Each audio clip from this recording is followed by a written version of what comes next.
A millionaire must pay $800 million until an orphan girl does something that shocks them all, and their lives will never be the same again. Before we dive into the story, drop a comment below and tell us where you're watching from. Enjoy the story. The rain hammered against the courthouse windows like angry fists, each drop echoing the weight, crushing Richard Blackwood's chest. 40 years old, worth $300 million just 6 months ago. And now he sat in the back of his lawyer's BMW, watching his empire crumble through water-streaked glass. 800 million, Richard. Margaret Chen's voice cut through his thoughts like a blade. That's what they want. Pay it, or face 25 years in federal prison. Richard's hands trembled as he loosened his silk tie. 25 years.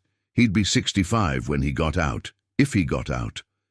His pharmaceutical company, Blackwood Industries, had been his life's work, built from nothing after Emily died. The money's gone, Margaret. The settlements, the legal fees, the frozen assets. His voice cracked.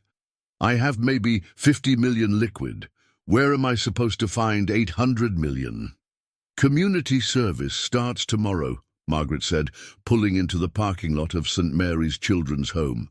Judge Morrison's orders, 6 months, 40 hours a week. Maybe it'll help your image before sentencing. The orphanage looked like something from a Norman Rockwell painting, red brick walls covered in ivy, children's laughter spilling from open windows despite the rain. Richard had never set foot in such a place. His own childhood had been prep schools and trust funds, a world away from this. Sister Catherine met them at the door, her weathered face kind but stern. Mr. Blackwood, welcome. The children have been told you'll be helping with activities and meals. Please remember, they've all faced loss. They don't need someone else who might disappear. The words hit harder than intended. Richard followed her inside, past walls covered in children's drawings and photos of families who'd found each other here. The main playroom buzzed with energy, kids building with blocks, reading in corners, playing games. That's when he saw her.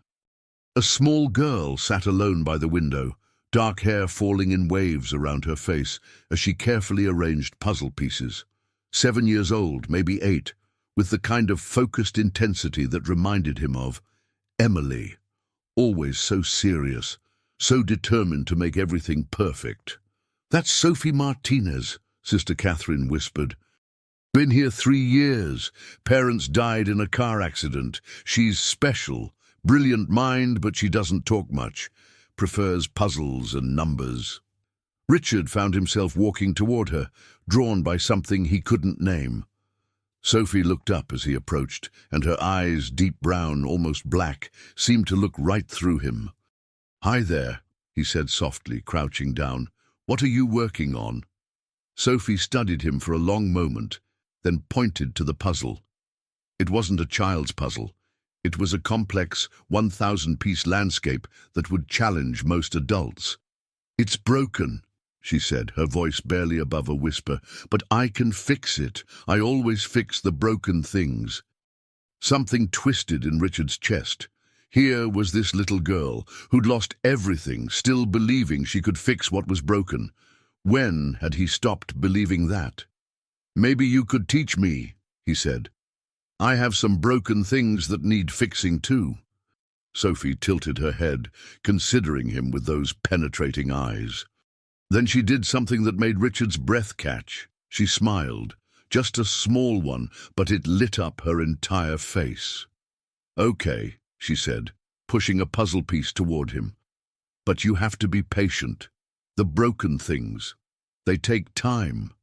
As Richard picked up the piece, he didn't know that this moment, this simple exchange with a 7-year-old orphan, was about to change everything. He couldn't know that Sophie Martinez held a secret that would shake him to his core, or that the broken thing she was about to fix was bigger than any puzzle. He couldn't know that in less than 24 hours, this little girl would do something that would leave everyone speechless and give him the key to saving them both. Outside, the rain continued to fall, washing away the old world to make room for something new. Richard arrived at St. Mary's the next morning with dark circles under his eyes. The federal prosecutor's deadline echoed in his mind: 6 months to find $800 million or face prison. Impossible numbers for an impossible situation. "Mr. Blackwood," Sophie's voice cut through his fog of despair. She sat at the same window, but today she wasn't working on puzzles. Instead, she had scattered papers covered in numbers, calculations that made Richard's business degree feel inadequate. "What's all this?" he asked, settling beside her. "Sister Catherine says we need more money for the orphanage," Sophie replied matter-of-factly. "The heating bill is $3,200. Food costs $1,800 monthly, but if we bought in bulk from different suppliers," she showed him a complex chart, "we could save 42% annually." Richard stared at the calculations. They were flawless, sophisticated, the kind of financial analysis his CFO would produce. "Sophie, how do you know how to do this?" She shrugged. "Numbers make sense. People lie, but numbers don't." Throughout the morning, as Richard helped serve lunch and organize activities, he watched Sophie. She didn't play with other children much, but whenever adults discussed problems, broken equipment, budget shortfalls, staffing issues, Sophie listened intently, then quietly wrote solutions on scraps of paper. "She's been like this since she arrived," Sister Catherine confided during their break. "The social worker said she was gifted, but this—" She gestured towards Sophie, who was now calculating how many volunteer hours they'd need to repaint the building. "This is something else entirely." That afternoon, Richard's lawyer called with more bad news. "The prosecution won't budge, Richard. 800 million or prison, and they've frozen another 10 million of your assets." As Richard hung up, he noticed Sophie watching him with those penetrating dark eyes. For a moment, it felt like she could see right through to his soul, to the desperate man drowning in numbers he couldn't make work. "You're in trouble," she said simply. It wasn't a question. "Yes," Richard admitted, "big trouble." Sophie nodded thoughtfully, then returned to her calculations. But Richard caught her glancing at his phone, at the numbers his lawyer had mentioned, and something flickered in her expression, a recognition that made his skin prickle. What exactly had this 7-year-old girl overheard, and why did her reaction suggest she understood more about his situation than any child should? The third day brought new mysteries. Richard found Sophie in the library, surrounded by newspaper clippings and printouts that Sister Catherine had helped her access on the computer. Her small fingers traced headlines about Blackwood Industries, about the lawsuits and the scandal that had destroyed his company. "Sophie, why are you reading about my business?" She looked up with those impossibly mature eyes. "Because you're sad. And when people are sad because of money, there's usually a pattern." She pointed to a timeline she'd created. "Your company made medicine that hurt people, but you didn't know. Someone else knew and didn't tell you." Richard's breath caught. Even his lawyers hadn't put it so simply, so clearly. "How could you possibly understand that?" "I remember things," Sophie said quietly. "Sometimes I remember things that haven't happened to me, like dreams, but awake." She hesitated, then pulled out a drawing. "I drew this yesterday." The sketch showed a man Richard recognized immediately, Dr. Marcus Webb, his former research director. But in Sophie's drawing, Webb was handing documents to another man Richard didn't recognize, money changing hands in what was clearly a secret meeting. "Sophie, you've never met this man. How could you draw him? I told you, I remember things." Her voice grew smaller, more fragile. "Sometimes I remember Mama and Papa's accident. But sometimes I remember other people's accidents too, other people's secrets." A chill ran down Richard's spine. Either this child had an impossibly active imagination, or something extraordinary was happening here, something that defied logic. "The man in your drawing," Richard said carefully. "Have you seen him before?" Sophie shook her head. "But I know he took money to hide the bad medicine reports, and I know—" She paused, studying Richard's face. "I know you have a daughter named Emily who died, and that's why you wanted to help sick children, but something went wrong." The world tilted. Richard had never mentioned Emily to anyone at the orphanage. That information wasn't in any newspaper article. Emily had died of leukemia when she was 8, the same age Sophie was now. It was why he'd started Blackwood Industries, why he'd focused on pediatric medications, why everything had mattered so much. "How do you know that name?" Richard whispered. Sophie's eyes filled with tears. "Because she's sad you blame yourself. She says it wasn't your fault, and she wants you to stop hurting." Richard's hands shook. This wasn't possible. And yet, "What else do you remember, Sophie?" But Sophie was already turning back to her newspapers, her expression closing off. "Just numbers," she said quietly. "Numbers and people who lie about them." As Richard walked away, one question burned in his mind. What if Sophie's impossible memories held the key to proving his innocence? By the 4th day, Richard found himself looking forward to his hours at St. Mary's in a way that surprised him. Not just because of Sophie's mysterious insights, but because the children's laughter provided the only brightness in his increasingly dark world. "Mr. Richard!" 10-year-old Marcus called out, running up with a scraped knee from the playground. "Can you fix it?" As Richard cleaned the wound and applied a bandage, he felt a strange sense of purpose. When had he last done something so simple, so immediate, so genuinely helpful? His pharmaceutical empire had been built on helping children, but somewhere along the way, he'd lost touch with the actual children. "You're good at this," Sophie observed, appearing at his elbow as she always did, quietly and unexpectedly. "I used to practice on Emily," Richard said without thinking, then froze. He'd never spoken about Emily so casually before. "She had lots of cuts and scrapes?" "Leukemia, the treatments. Her immune system was weak. Every little injury was a big deal. The words came easier than they had in years. I became an expert at gentle bandages and making medicines taste better with chocolate syrup." Sophie nodded solemnly. "That's why you wanted to make better medicines for other Emilys." "Yes, but now—" Richard's phone buzzed with another call from his lawyer. 5 months left, still no miracle solution to find $800 million. "The man who took the money," Sophie said suddenly. "He has a boat." Richard paused. "What?" "In my memory. The man who paid Dr. Webb to hide the reports. He has a blue and white boat, and there's a number, FL 4827. Sophie recited it like she was reading it off a page. Richard stared at her Florida boat registration. If Sophie was somehow right about Dr. Webb taking bribes, if this mysterious man with the boat actually existed, it could prove Richard's innocence. It could show he was a victim, not a perpetrator. But how could a 7-year-old girl possibly know such specific details about a conspiracy she'd never witnessed? "Sophie, these memories of yours, how long have you had them?" "Since the accident, since Mama and Papa died." She looked down at her hands.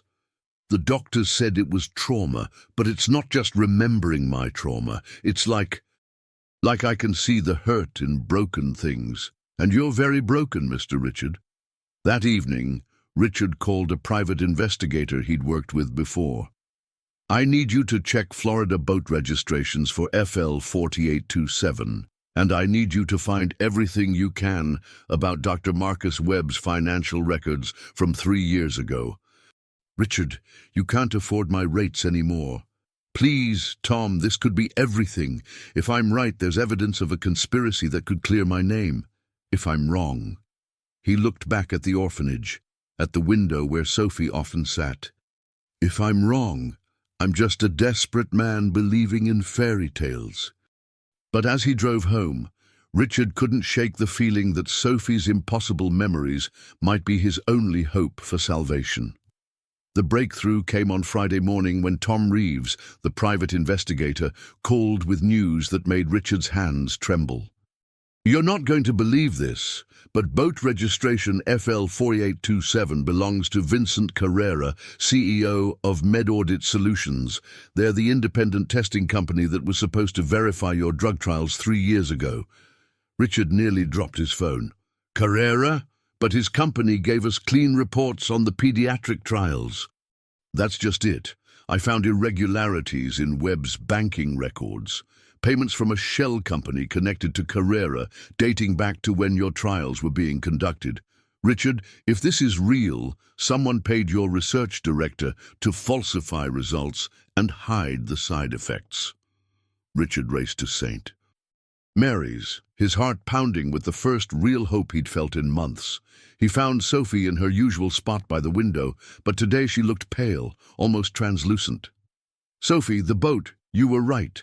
The man who bribed Dr. Webb, his name is Vincent Carrera."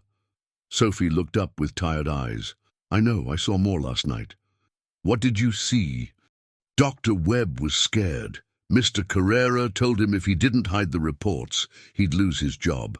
But Dr. Webb didn't want to hurt children." Sophie's voice grew smaller. "He cried after he did it. He cried like you cry when you think about Emily." Richard knelt beside her. "Sophie, I need you to tell me exactly what you remember. Every detail could help prove I didn't know about the dangerous side effects." "There's more," Sophie whispered. "Mr. Carrera has files in his office in a safe behind a painting of a sailboat. The real reports are there, the ones that showed the medicine would hurt kids." Richard felt dizzy.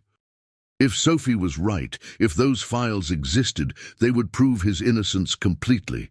But how could she possibly know about a safe in an office she'd never seen? "How, Sophie? How can you know these things?" Tears rolled down her cheeks. "I don't want to be different, Mr. Richard. I want to be normal, like the other kids. But ever since Mama and Papa died, I see things. I see the truth that people try to hide. And sometimes—" She hesitated. "Sometimes I see people who aren't there anymore. People who aren't there anymore." "Emily's here with us right now," Sophie said simply. "She's standing right behind you. She says to tell you that she's proud of you for helping the children here, and that the bad men who hurt kids will get caught, because you won't give up."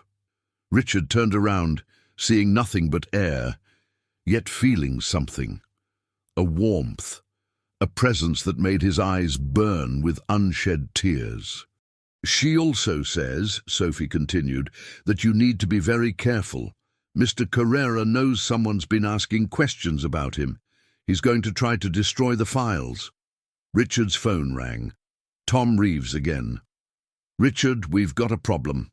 Someone broke into MedAudit Solutions last night. The place was trashed, and Vincent Carrera, he's disappeared. Boat's gone. Office cleaned out."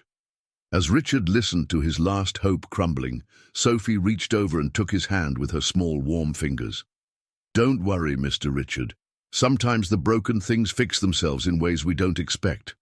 But with Carrera vanished and the evidence gone, Richard couldn't see how anything could possibly fix the destruction of his life. Saturday brought devastating news.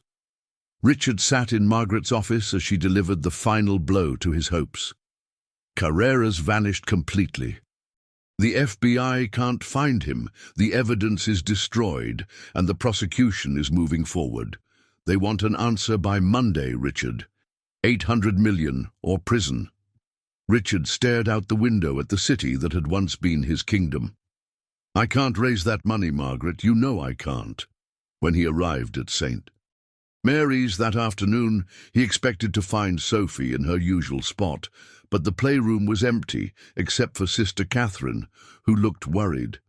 "Sophie's been asking for you all morning. She's in the small chapel. She never goes there, but today she insisted." Richard found Sophie sitting in the front pew of the tiny chapel, staring at the stained glass window that cast rainbow patterns across her face. She looked smaller somehow, more fragile than usual. "Mr. Richard," she said without turning around, "I have something to tell you, but you have to promise not to be scared." "I promise." Sophie turned to face him, and Richard was startled to see that her eyes held an ancient sadness that no 7-year-old should possess. "I lied about something. I don't just remember things that happened, I remember things that are going to happen too." She paused, gathering courage. "I knew you were coming to St. Mary's before you got in trouble. I knew we were supposed to meet, and I know how this ends." Richard's throat tightened. "How does it end?" "You don't go to prison. But first, you have to trust me to do something that will seem impossible." Sophie reached into her pocket and pulled out a folded piece of paper. "This is Vincent Carrera's phone number, his real phone number, not the business one." Richard took the paper with shaking hands. "Sophie, how could you possibly—" "He's going to call you tonight at exactly 8:47 p.m. He's scared because he knows the FBI is looking for him, and he's realized that hiding those files makes him look guilty of more than just taking bribes." Sophie's voice grew stronger, more confident. "He wants to make a deal." "What kind of deal?" "He has copies of everything, the real test results, the payments to Dr. Webb, emails proving you never knew about the dangerous side effects. He'll give it all to you in exchange for something only you can provide." Richard leaned forward. "What?" "Protection. He knows that the real criminals, the ones who ordered him to hide the results, will try to silence him permanently. But if you help him expose them safely, he'll clear your name completely." Richard studied Sophie's face, searching for any sign that this was a child's fantasy. But her eyes held the same certainty they'd shown when she'd correctly identified Dr. Webb's conspiracy. "And if he doesn't call, he will," Sophie said simply. "Because Emily asked him to." "Emily asked him?" Sophie nodded. "People who cross over, they can sometimes influence people who are scared and guilty. Emily appeared to Mr. Carrera last night. She showed him what happens to men who hurt children." Sophie's voice dropped to a whisper. "He's very frightened now. Frightened enough to do the right thing." Richard felt the world shifting around him once again. Either Sophie was experiencing delusions that happened to align with reality, or something truly extraordinary was occurring, something that involved his dead daughter reaching across impossible boundaries to save him. At 8:47 p.m. that evening, as Richard sat in his empty penthouse apartment, his phone rang. "Mr. Blackwood." The voice was shaky, terrified. "This is Vincent Carrera. We need to talk." As Richard scheduled the meeting that would change everything, he realized that Sophie Martinez wasn't just a gifted child with strange memories. She was something far more powerful, and the real question wasn't how she knew impossible things. The question was what else she knew about his future that she hadn't told him yet. Vincent Carrera looked like a man who hadn't slept in weeks. Dark circles shadowed his eyes, and his hands shook so violently he could barely light his cigarette as he sat across from Richard in the abandoned warehouse they'd chosen for their clandestine meeting. The air smelled of rust and decay, fitting backdrop for what felt like the final act of Richard's destroyed life. "Everything's in there," Carrera whispered, sliding a thick manila envelope across the scarred wooden table. His voice carried the tremor of a man living on borrowed time. "The real trial results, Webb's payment records, email chains proving you had no knowledge of the cover-up. But Mr. Blackwood, you need to understand, I wasn't the mastermind. I was just the middleman, and now I'm a dead man walking." Richard's hands trembled as he opened the envelope, Tom Reeves standing guard by the warehouse door. Inside were documents that would not only clear his name, but expose a conspiracy that went far deeper than he'd ever imagined.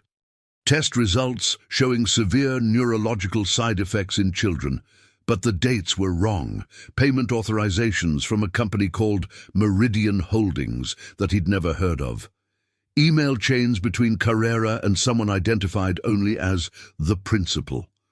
Jesus Christ, Tom muttered, reading over Richard's shoulder. This goes all the way to Washington. Who is the principal? Richard demanded, his voice echoing in the empty space. Senator Patricia Morrison, Carrera said, and Richard felt the blood drain from his face like water from a broken dam. Senator Morrison, the same judge's wife who had sentenced him to community service. The irony was so cruel it felt orchestrated by a malevolent god.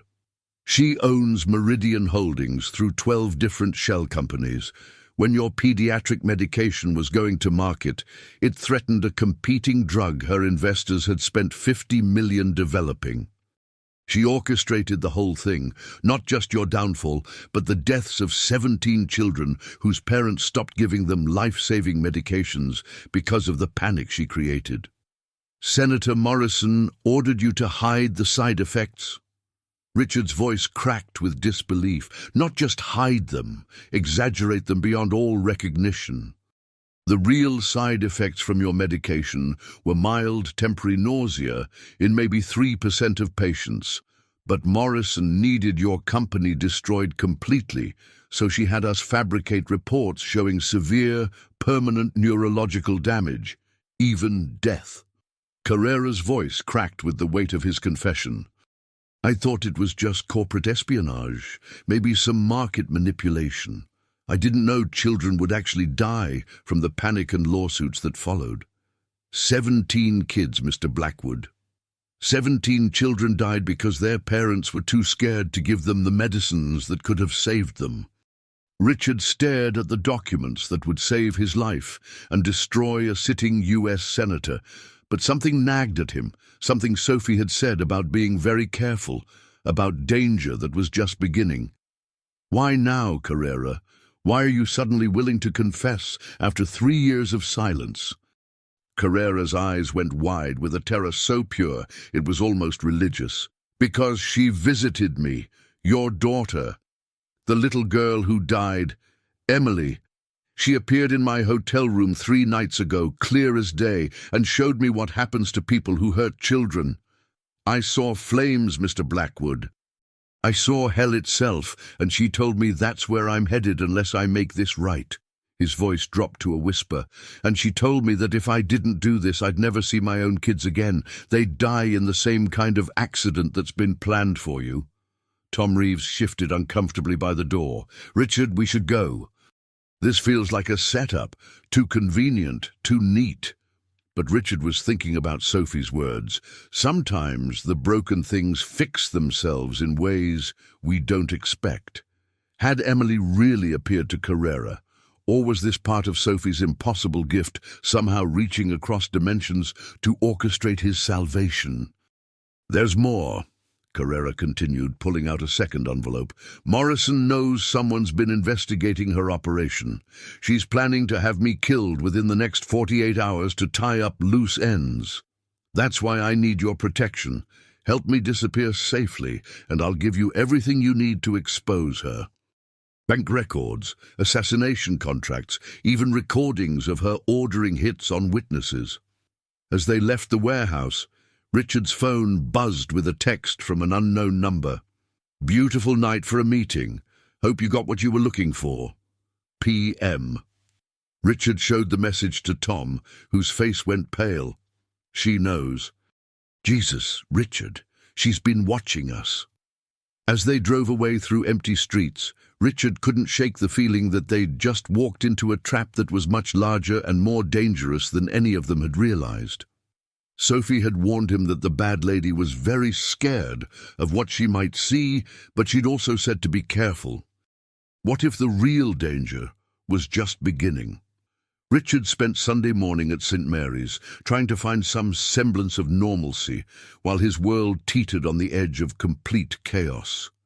He watched Sophie play chess with Father Miguel in the small library, her movements precise and methodical as always, but today something was different. She seemed to be listening to voices only she could hear, constantly glancing toward the windows as if expecting unwelcome visitors. "Something's wrong," she said quietly when Richard approached, not looking up from the chessboard where she'd just captured Father Miguel's bishop with a move that demonstrated strategy far beyond her years. "I can feel it changing. The future keeps shifting like sand." "What's changing?" Richard asked, settling into the chair beside her. "Everything. The paths I could see before, they're different now. It's like when you're working on a puzzle and someone moves all the pieces when you're not looking." Sophie captured Father Miguel's queen with a decisive move that made the elderly priest chuckle in defeat. "The bad lady knows about last night. She knows about Mr. Carrera and the papers he gave you. But more than that, she knows about me." Richard's blood chilled like ice water in his veins. "Senator Morrison knows about you. How is that possible?" Sophie finally looked up at him, and Richard was startled to see genuine fear in her dark eyes, the first time he'd seen her truly frightened since they'd met. "She's coming here. Today, within the hour. She wants to meet me, to see for herself if the stories about the little girl who sees impossible things are true." "That's impossible. How would she even know you exist, let alone know to come here?" Richard stopped mid-sentence as the realization hit him like a physical blow. Of course, Judge Morrison had ordered his community service specifically at St. Mary's. His wife probably received detailed reports about his activities, his interactions with the children. Someone had been watching, evaluating, reporting back. "Mr. Richard," Sophie's voice carried an urgency that made his skin crawl. "She knows exactly what I can do. Someone's been watching me for weeks, taking notes about my conversations with you, about the things I've told you that I couldn't possibly know. And she's very, very scared of what I might see about her past."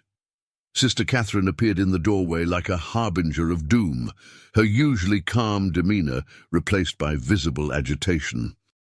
"Richard, there's a woman here to see you. She arrived with a security detail and government credentials. She says she's Senator Morrison, and she's requesting a complete tour of our facility. She seems particularly interested in meeting our children." Through the window, Richard saw a black SUV parked outside like a hearse. Two men in expensive suits standing beside it with the rigid posture of professional killers disguised as bodyguards. Patricia Morrison was already inside the main hall, talking to some of the younger children with the practiced warmth of a career politician. But Richard could see the predatory calculation behind her grandmother's smile. "Sophie, listen to me very carefully," Richard said, kneeling beside her chair. "Stay here with Father Miguel. Don't talk to her. Don't let her know about your abilities. Don't even look at her directly if you can avoid it." "Too late," Sophie whispered, her voice carrying the weight of prophecy. "She already knows everything. And Mr. Richard, she didn't come here just to meet me or verify my abilities. She came to make sure I can never tell anyone what I've seen. Today was supposed to be the day we both disappear forever." Senator Morrison entered the library with the confidence of someone accustomed to power and the ruthlessness of someone willing to use it without conscience. She was an elegant woman in her 50s, silver-haired and sharp-eyed like a hawk, but Richard could see something cold and reptilian behind her warm, public facade. Her smile was perfect, practiced, and completely empty of human warmth. "Mr. Blackwood, what a pleasant surprise to find you here," Morrison said, her voice carrying the cultured tones of old money and political power. "I've heard such wonderful things about your rehabilitation work with our children here. It's amazing how community service can change a person's perspective on life, don't you think?" Her gaze swept the room with predatory precision until it landed on Sophie, who sat frozen like a rabbit, sensing a fox nearby. "And you must be Sophie Martinez," Morrison continued, her voice taking on a honey-sweet tone that made Richard's skin crawl. Sister Catherine tells me you're quite special, exceptional even. I understand you have some very unique perspectives on things that most children your age wouldn't understand. Sophie said nothing, but Richard saw her small hands clench into fists under the table. Actually, Sophie, Morrison continued, taking a step closer with the casual menace of a snake approaching a mouse, I was hoping we might have a private chat. I'm always interested in meeting exceptional children, and I understand you've been helping Mr. Blackwood with some very specific information about his legal troubles. Information that you couldn't possibly have obtained through normal means. Sophie doesn't do interviews, Richard said quickly, stepping between them like a shield. Morrison's smile never wavered, but her eyes hardened into chips of ice. Oh, I think she does. You see, Richard, I've been following your case with great personal interest. And I've heard the most fascinating reports that young Sophie here has been providing you with some very specific, very accurate information about your legal troubles. Details about people and events she's never witnessed, conversations she's never heard. That's quite a remarkable talent for such a young girl. Richard felt the trap closing around them like the jaws of some massive predator. Morrison wasn't here on a casual visit or political photo opportunity. She was here to assess the threat Sophie represented and to eliminate that threat permanently. I don't know what you're talking about, Richard said, but his voice lacked conviction. Vincent Carrera, Morrison said simply, and Richard felt his heart stop beating. A man you met with last night at exactly 9:15 p.m. in an abandoned warehouse on Industrial Boulevard, despite having no apparent connection to him. A man who's been feeding you carefully fabricated evidence designed to make you believe in a conspiracy that doesn't exist. Sophie suddenly stood up, her dark eyes fixed on Morrison with an intensity that made the senator take an involuntary step backward. You killed Dr. Webb, Sophie said in a voice that seemed far too old for her young body, carrying the weight of absolute certainty. He was going to tell the truth about what you made him do, so you had him murdered. And now you want to kill Mr. Carrera too, just like you killed your first husband, just like you killed all those people who got in your way. Morrison's carefully maintained mask finally slipped, revealing something cold and monstrous underneath. My dear child, she said, but her voice shook with barely contained rage. You have quite an active imagination. But Sophie wasn't finished. Emily's here right now. She's standing behind you, and she says you've been hurting children your whole life. She says the fire that killed your first husband 20 years ago wasn't an accident. She says you poured gasoline on his study door and lit it while he was sleeping. The color drained from Morrison's face like blood from a corpse. Her first husband's death had launched her political career and provided her with the fortune she'd used to build her criminal empire, but the suggestion that it wasn't accidental. You're just a disturbed little girl with an overactive imagination, Morrison whispered, but her voice shook with terror. Sophie tilted her head, as if listening to something only she could hear. Emily says to tell you that the truth always finds a way to the surface, just like bodies in the lake, just like the 3 people buried under Crater Lake behind your Colorado cabin. She says their families are still looking for them, still wondering what happened to David Chen, Maria Santos, and Thomas Mitchell. Morrison went white as fresh snow. Whatever Sophie had just referenced hit its target with devastating accuracy, names and details that no child should know, secrets that could destroy her completely. This conversation is over, Morrison said, backing toward the door, but her eyes stayed locked on Sophie with a mixture of pure terror and deadly intent. Richard, I suggest you be very careful about the company you keep, especially when it comes to children with overactive imaginations and dangerous delusions. Accidents happen so easily in places like this. Gas leaks, fires, tragic explosions that claim entire buildings. As Morrison left with her security detail, Richard knew with absolute certainty that Sophie had just signed both their death warrants. The war had begun. Richard couldn't sleep. He lay in his empty penthouse apartment, staring at the ceiling while Morrison's threats echoed through his mind like a death knell. The woman's parting words had been crystal clear.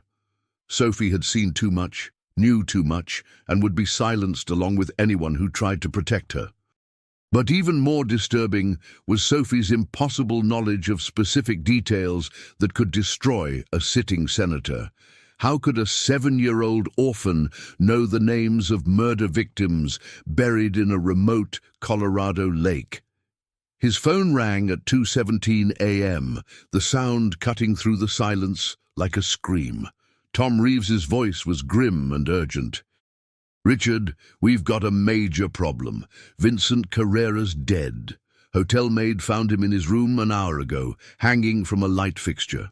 Police are calling it suicide, but the preliminary coroner's report says the rope marks are wrong, the timing doesn't match his last phone call, and there are defensive wounds on his hands." Richard felt physically sick, bile rising in his throat. The documents he gave me, were they real? "That's the thing, Richard. I had them analyzed by 3 different handwriting experts and a forensic document examiner. The signatures are masterful forgeries. The paper was artificially aged, using techniques that cost serious money. And the email metadata shows the messages were created last week, not 3 years ago." Tom's voice carried the weight of terrible revelation. "Morrison fed Carrera completely fabricated evidence designed to discredit you when you tried to use it in court. She was playing both sides, setting you up to fail, while eliminating the only witness who could expose her setup. Then why kill him if the evidence was fake? Because he knew it was fake. He could have testified that she forced him to participate in framing you, which would have opened up her entire operation to federal investigation." Tom paused, and Richard heard the sound of engines in the background. "Richard, you need to get out of town immediately and take Sophie with you. I heard through my law enforcement contacts that there's going to be what they're calling an unavoidable tragedy at St. Mary's tomorrow morning." Richard was already pulling on his clothes, his hands shaking with adrenaline and terror. "What kind of tragedy?" "Gas leak explosion. The kind where everybody dies, and it looks like a terrible accident caused by old building infrastructure and deferred maintenance. They've already placed the explosives, Richard. Professional job, probably military-grade ordnance designed to completely level the building and eliminate all evidence." Richard raced through the empty streets towards St. Mary's, his mind spinning with desperate calculations. How do you evacuate an entire orphanage full of children in the middle of the night without causing panic? How do you explain to police that a U.S. senator is planning to murder 50 innocent children to cover up her crimes? Who would believe such an impossible story? He found Sophie waiting for him in the main hallway, fully dressed in jeans and a sweater, with a small backpack slung over her shoulders like she'd been expecting him for hours. "I knew you'd come," she said, with the calm certainty that had become her trademark. "Emily told me you'd figure it out in time. Sophie, we have to get everyone out of here immediately. There are explosives in the building." "I know, but Mr. Richard, we can't just run away like scared rabbits. If we do, she wins completely. All the children she's hurt over the years, all the people like you whose lives she's destroyed, none of them get justice. The broken things stay broken forever." "Sophie, what are you talking about? We have to save the children here first, before we can think about stopping her. The children are already safe. I woke up Sister Catherine 2 hours ago and told her about the gas leak. She's evacuating everyone to the church gymnasium across the street using the fire drill procedures. But Emily showed me something else, something that will stop the bad lady forever and make sure she can never hurt anyone again." What did Emily show you? Sophie reached into her backpack and pulled out a small digital recorder, the kind journalists used for interviews, along with a tablet computer that Richard had never seen before. Yesterday, when Senator Morrison was here threatening us, I recorded everything she said. But more importantly, Mr. Richard, I recorded what she didn't say out loud. Sophie's eyes gleamed with an intelligence and cunning that belonged to someone decades older. When I mentioned the bodies in Crater Lake and gave her the specific names of her victims, she got terrified. But she didn't ask which lake I was talking about, or act confused about who David Chen, Maria Santos, and Thomas Mitchell were. That proves she knows exactly what I was referring to. Richard stared at the child, who continued to astound him with capabilities that defied all logic and reason. Sophie, even if that's true, how do we prove she actually killed those people? We don't have to prove it ourselves. We just have to make her think we can. Sophie smiled, not the innocent smile of a child, but the coldly confident smile of a chess master who had just achieved checkmate in a game her opponent didn't even realize they were playing. Because scared people make fatal mistakes when they panic, and Emily says Senator Morrison is about to make the biggest mistake of her life. In the distance, Richard heard sirens approaching, fire trucks responding to Sister Catherine's evacuation call. But he also heard the sound of helicopter rotors, and something told him those weren't rescue vehicles. Sophie, what exactly are you planning to do?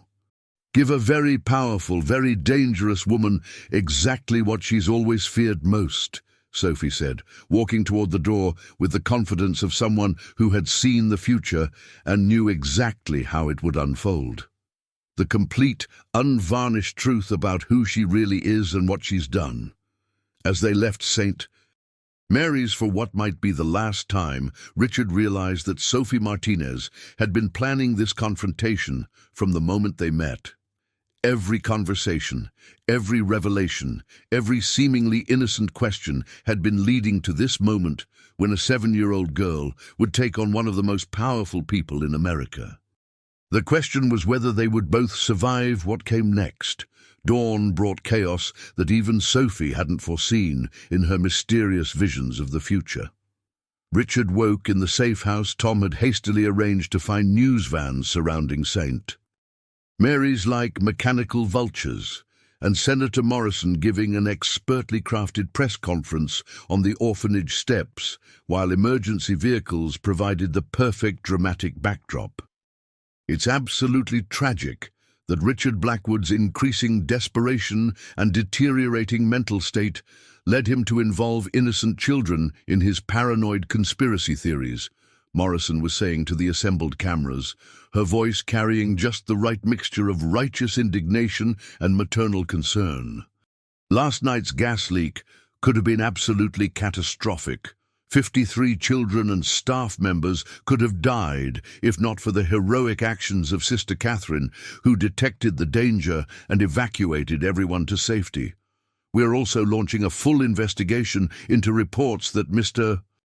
Blackwood has been psychologically manipulating a particularly vulnerable child, convincing her to support his fabricated claims of innocence with what can only be described as coached testimony. Sophie stood at the safe house window, watching the broadcast, with an expression that was far too calm and calculating for a 7-year-old girl whose home had just been destroyed and whose character was being assassinated on national television. She's very good at lying to cameras, Sophie observed, with clinical detachment. Politicians learn how to make people believe anything, but she just made 3 critical mistakes. What mistakes? Richard asked, joining her at the window. First, she mentioned the gas leak being detected before the fire department officially announced it was deliberately caused by explosive devices, not natural gas. Only someone who planned the attack would know to frame it as a gas leak so quickly. Sophie turned to Richard with eyes that seemed to hold decades of strategic thinking. Second, she mentioned the exact number of people who would have died. 53, which means she knew exactly how many people were in the building when she planned the attack. And third, Richard's phone buzzed with a text from an unknown number. Very clever, getting the children out safely, but you can't protect the girl forever. She knows too much and has to be eliminated. You have 1 hour to turn yourself in voluntarily, or both of you die in ways that will be much less pleasant than an explosion.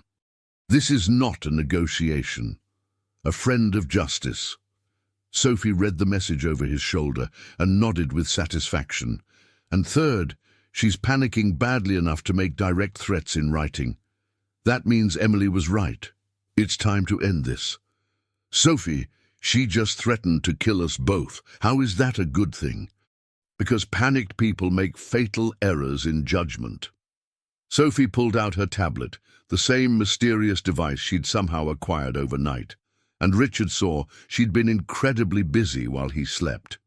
The screen showed a sophisticated website she'd created from nothing, filled with documents, photographs, audio recordings, and what looked like classified government communications. Emily helped me gather everything we need to destroy Senator Morrison completely.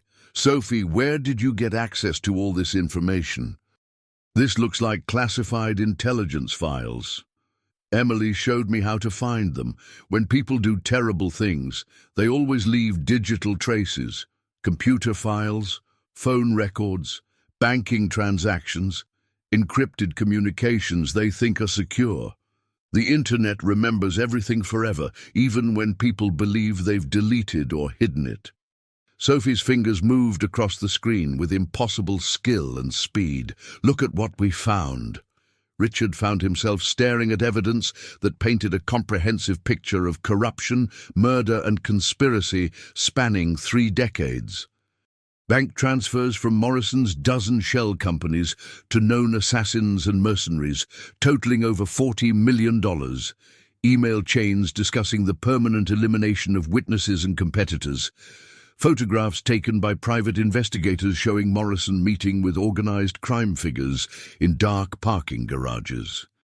Financial records proving she'd profited from the deaths of over 200 children, whose medications had been sabotaged or withheld due to her interference. But most damning of all was a recorded phone conversation from just 3 hours ago. Morrison's voice, crystal clear, as she discussed Richard and Sophie's assassination with someone she called Victor the Problem Solver. "Mr. Richard, you need to listen to this very carefully," Sophie said, pressing play on the audio file. Morrison's voice filled the room, cold and businesslike, as she discussed murder like a grocery list. "The Blackwood problem needs to end permanently within the next 6 hours. Make it look like murder-suicide, him killing the girl, and then himself in a fit of despair over his legal troubles. No witnesses, no survivors, and definitely no more impossible revelations from that freak child who somehow knows things she shouldn't be able to know. Pay special attention to making her death look like abuse. We want the public to see Blackwood as a monster who preyed on a vulnerable orphan." Richard felt horror wash over him like ice water. Not just the casual discussion of their murders, but the calculated cruelty of framing him as a child abuser to destroy his reputation even after death. "Sophie, how did you possibly get access to this recording?" Emily whispered Senator Morrison's private phone number to me, the one she thinks is completely secure. She said the bad lady's communications aren't nearly as protected as she believes. Sophie looked up at him with those impossibly mature eyes.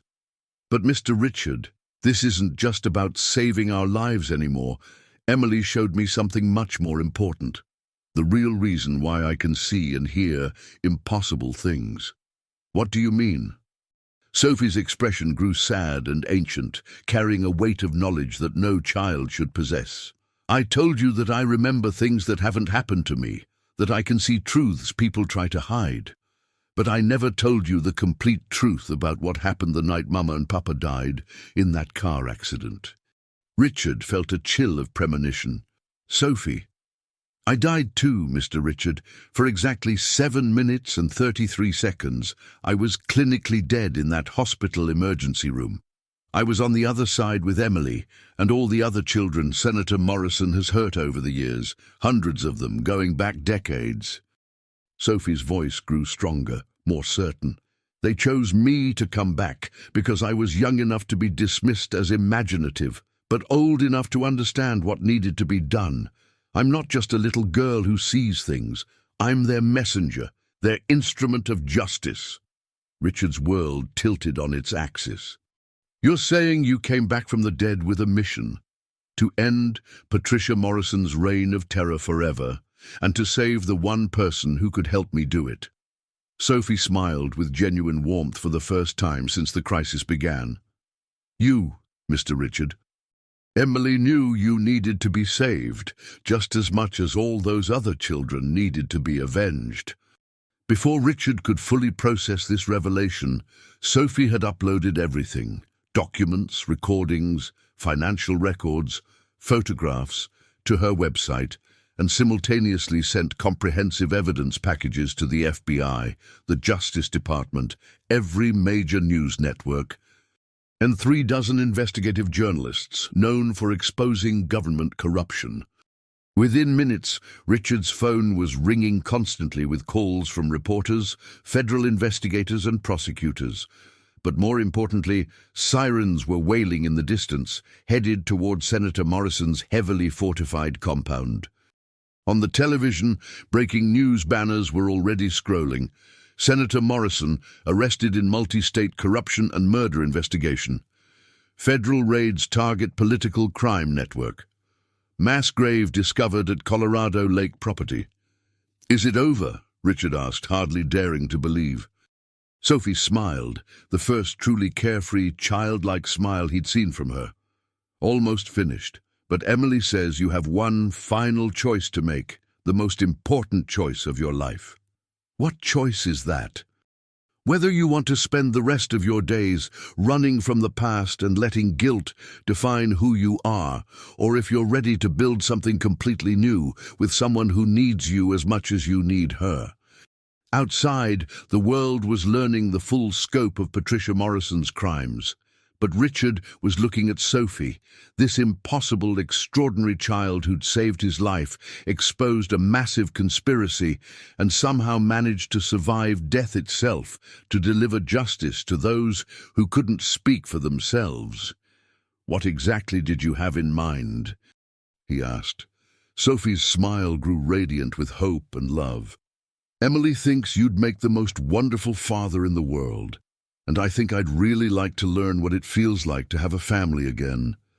As Richard felt tears of joy streaming down his face for the first time in years, he realized that Sophie Martinez had done more than solve an impossible puzzle or expose a criminal conspiracy. She'd given him back his reason for living and shown him that love could triumph over even the darkest evil. The broken things had finally been made whole. 6 weeks later, Richard stood in Judge Harrison's federal courtroom as the gavel came down on the most significant legal victory of his career and his life. The evidence Sophie had gathered through her impossible connections had not only cleared his name completely, but triggered the largest political corruption investigation in American history. Mr. Blackwood, Judge Harrison said, his voice carrying the weight of judicial authority and personal regret. In light of the overwhelming evidence of conspiracy, fraud, and deliberate persecution perpetrated against you and your company, this court formally dismisses all charges with prejudice. Furthermore, this court extends its sincere apologies for the miscarriage of justice you have endured. You are completely exonerated, with all assets restored and full compensation awarded for damages, lost income, and emotional suffering. The federal government will also be providing additional reparations for the violation of your constitutional rights. In the gallery, Sophie sat between Sister Catherine and Tom Reeves, wearing a new blue dress that made her dark eyes sparkle like stars. She gave Richard an enthusiastic thumbs up, and he felt his heart swell with a love and gratitude he hadn't experienced since Emily's death 7 years ago. The courtroom was packed with journalists, federal prosecutors, and families of Patricia Morrison's victims, a woman who now sat in maximum security federal prison, facing charges that would ensure she never saw freedom again. The documents and recordings Sophie had somehow accessed had led to the discovery of not just 3 bodies at Crater Lake, but an entire criminal network spanning multiple states and involving dozens of co-conspirators. Dr. Webb's murder was being prosecuted as part of a RICO conspiracy case. Morrison's shell companies had been seized, her assets frozen, and her political allies were fleeing from her like she carried the plague. But for Richard, none of that mattered as much as the moment after the hearing when Sophie ran to him and threw her small arms around his waist with uninhibited joy. "We did it, Mr. Richard. We fixed all the broken things and made sure the bad people can never hurt anyone else." Richard knelt down to her level, his heart so full of love he thought it might burst. "Sophie, there's something very important I want to ask you. Something that will change both our lives forever."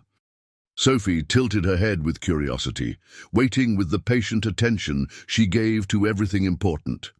"I know Sister Catherine takes wonderful care of you at St. Mary's, and you have friends there who love you very much. But I was wondering." Richard paused, suddenly nervous in a way he hadn't been even when facing criminal charges. "How would you feel about coming to live with me permanently, as my daughter? I want to adopt you, Sophie. I want us to be a real family." Sophie's eyes filled with tears of pure happiness, but her smile was radiant. "Really and truly? You want me to be your little girl forever?"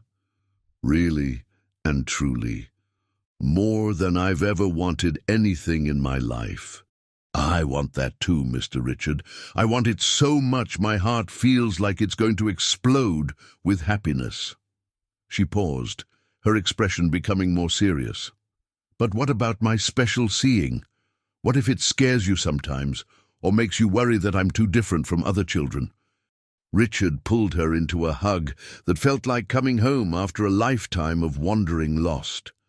"Sophie, your extraordinary abilities saved my life and brought justice to hundreds of people who had been hurt by evil people. Your gift helped expose one of the most dangerous criminals in the country and protected countless future victims. Why on earth would that scare me?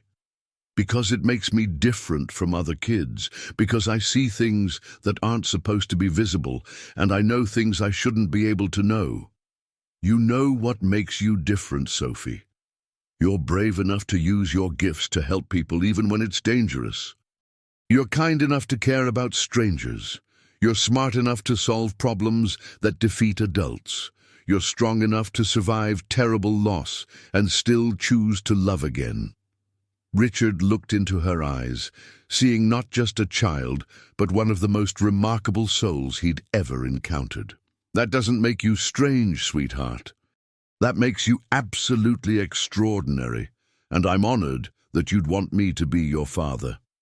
As they walked out of the courthouse together hand in hand, Sophie suddenly stopped and tilted her head, as if listening to something only she could hear. "What is it?" Richard asked. "Emily wanted me to tell you something very important," Sophie said, her voice carrying the solemnity she used when delivering messages from beyond. "She says she's incredibly proud of you for learning how to be happy again, for choosing to build something beautiful instead of staying trapped in sadness, and she says—" Sophie paused, listening more intently. "She says she'll always be watching over both of us, but now we get to make wonderful new memories together. She's not sad anymore, Mr. Richard. She's joyful because you found your way back to love." Richard looked up at the sky, where late afternoon sunlight was breaking through storm clouds that had been gathering all day, painting everything in shades of gold and hope. "Tell Emily I said thank you," he whispered, "for everything, for sending you to me, for helping you save us both, for showing me that miracles really do exist." Gee, she knows, Sophie said simply, squeezing his hand. She says you're going to be the most wonderful daddy in the whole world, and that our family is going to help lots of other people who need love and protection. As they climbed into Tom's car, Richard had decided to sell his sterile penthouse and buy a real house with a big yard where Sophie could play and maybe get a dog. He realized that his story wasn't ending at all. It was just beginning.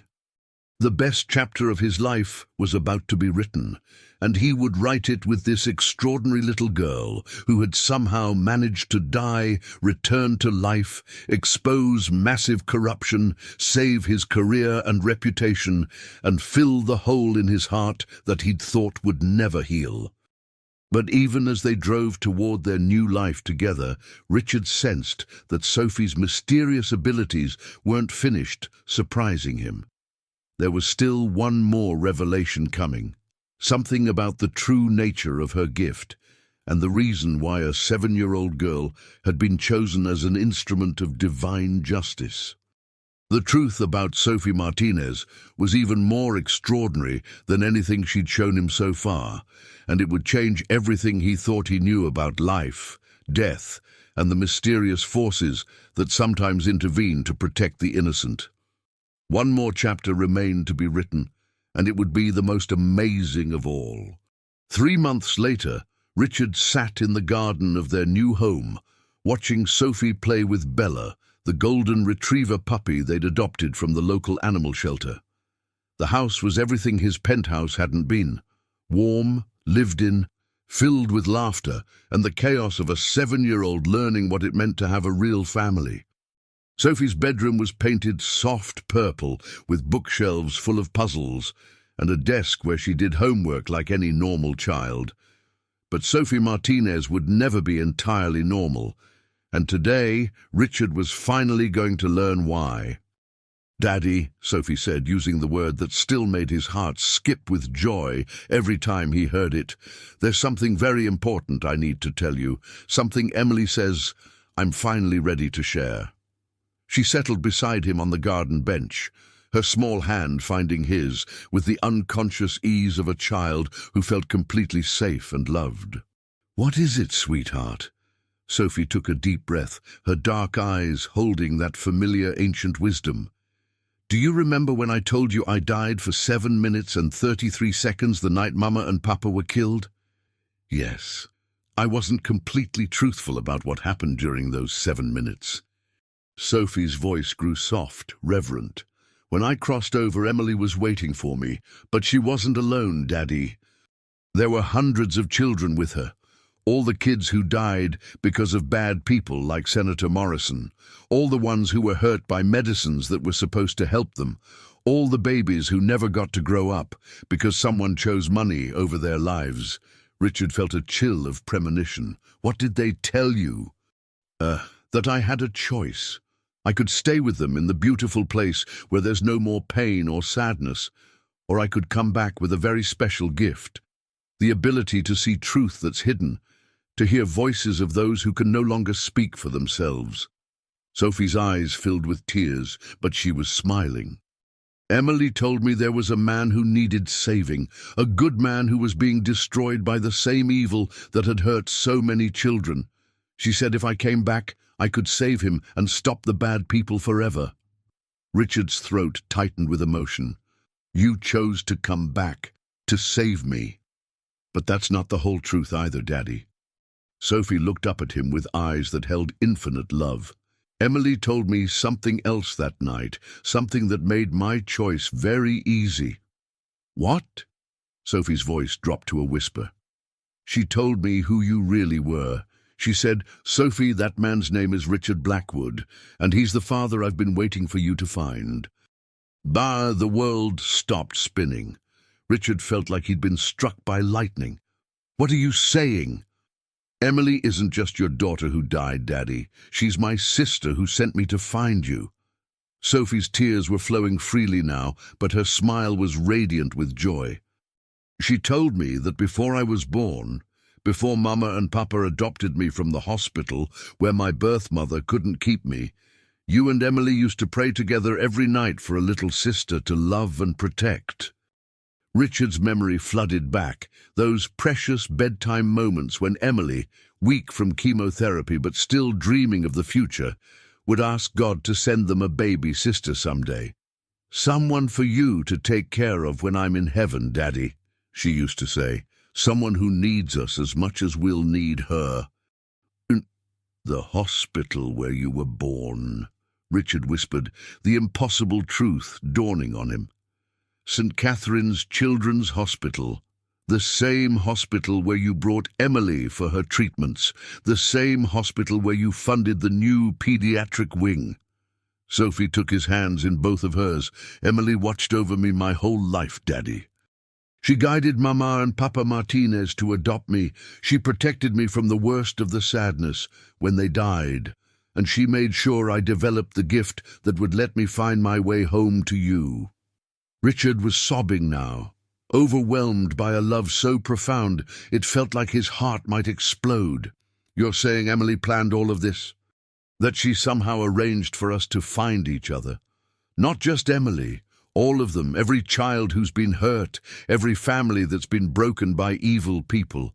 They chose me to be their voice because I was already chosen to be your daughter." Sophie stood up and climbed into his lap like she'd done it 1,000 times before. "I was always meant to be yours, Daddy. Emily just had to wait for the right time to bring us together."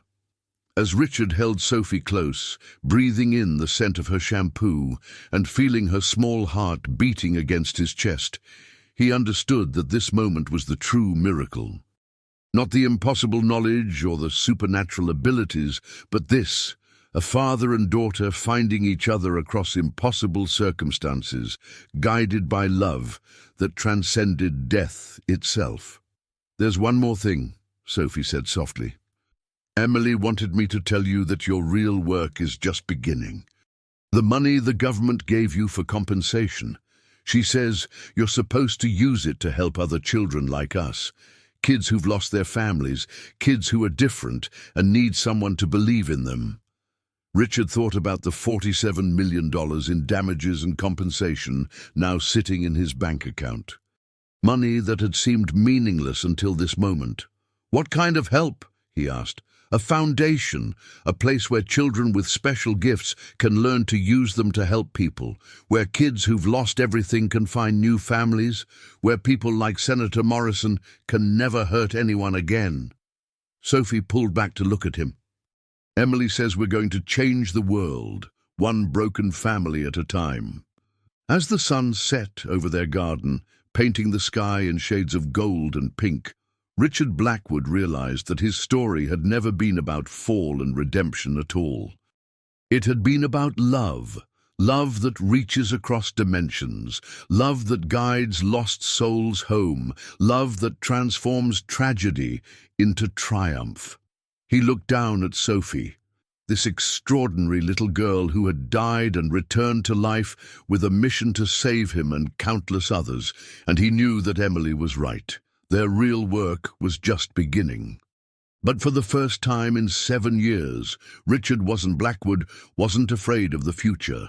With Sophie Martinez Blackwood at his side and Emily watching over them both, he was ready to face whatever came next. The broken things had been made whole, and now they would spend their lives making sure no other family would have to suffer as they had suffered. Love had won, and love would keep winning, one miracle at a time.